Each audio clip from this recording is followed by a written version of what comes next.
ноябре этого года в стенах БГПО имени Мифтахиддина Акмуллы успешно прошли полуфинал и финал очного этапа Кубка «Юные лидеры Республики Башкортостан», а также прошло определение победителей данного конкурса.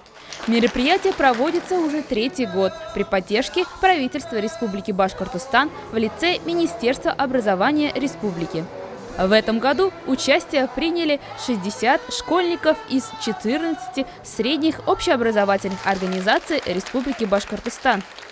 На открытии очного тура с торжественной речью выступили заместитель начальника отдела воспитания и дополнительного образования Министерства образования Республики Башкортостан Лилия Хабибуллина, а также директор Института филологического образования и межкультурных коммуникаций Халида Галимова и заведующая кафедрой английского языка Раиса Иксанова.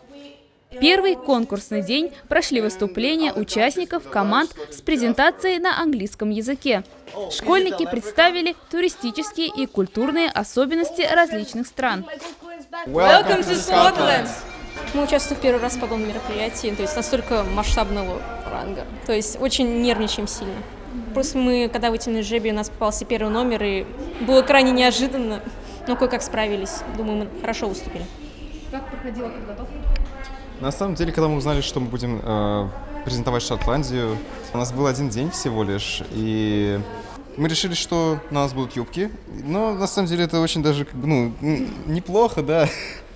Вот, так что мы с этим нормально справились. Я считаю, что мы не растерялись, когда делали нашу презентацию.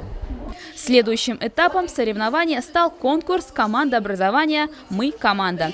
Участники продемонстрировали жюри взаимоподдержку, навыки взаимодействия, изобретательность и эффективную коммуникацию в команде. Выступления команд оценивали экспертные группы Кубка, в которые вошли высококвалифицированные специалисты из БГПУ имени Мифтахиддина Акмуллы, БГУ, Аграрного университета, Американо-Башкирского интерколледжа и научно-информационно-методического центра города Уфы.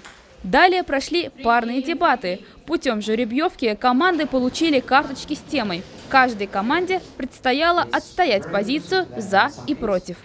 Последний день работы Кубка определил финалистов и победителей соревнований.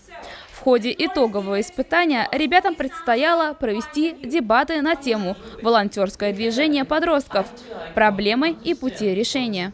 Ребятам были предложены роли представителей правительства, учителей и психологов, школьников и их родителей, с позиции которых они должны были рассматривать данный вопрос. Английский язык выступил средством общения при решении коллективных задач на протяжении всего конкурса. Как утверждают организаторы конкурса, участие в Кубке «Юные лидеры Республики Башкортостан» – это перспективное и очень нужное дело, которое позволяет двигаться вперед, ставит новые цели и не только школьникам, но и педагогическому сообществу республики. Уровень детей вот сейчас вот в городе Уфе, вообще в районах становится, поднимается по английскому языку. Конечно, это благодаря тем учителям, тем усилиям, которые вкладываются в ребят, и, собственно, наверное, заинтересованность самих ребят. Я так, судя по отзывам, думаю, что ребята на самом деле получили массу новых впечатлений, и глаза горят. Они, мне кажется, благодарны тому, что они смогли поучаствовать в этом конкурсе. Я думаю, что это будет не в последний раз. По итогам всех испытаний места распределились следующим образом.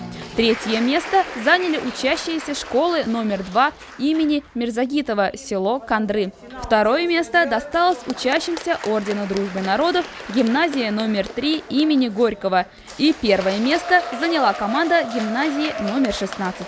Мы участвуем второй год в данном соревновании Кубок лидеров Республики Башкортостан. Учитывая все минусы, которые у нас были в прошлом году, мы это учли.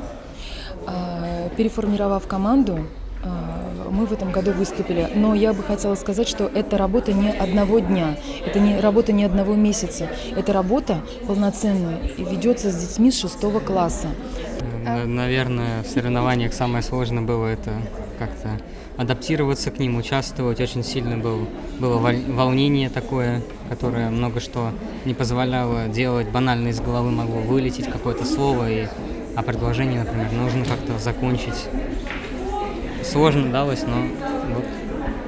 Приходилось перебарывать себя, был мандраж, но все равно справились.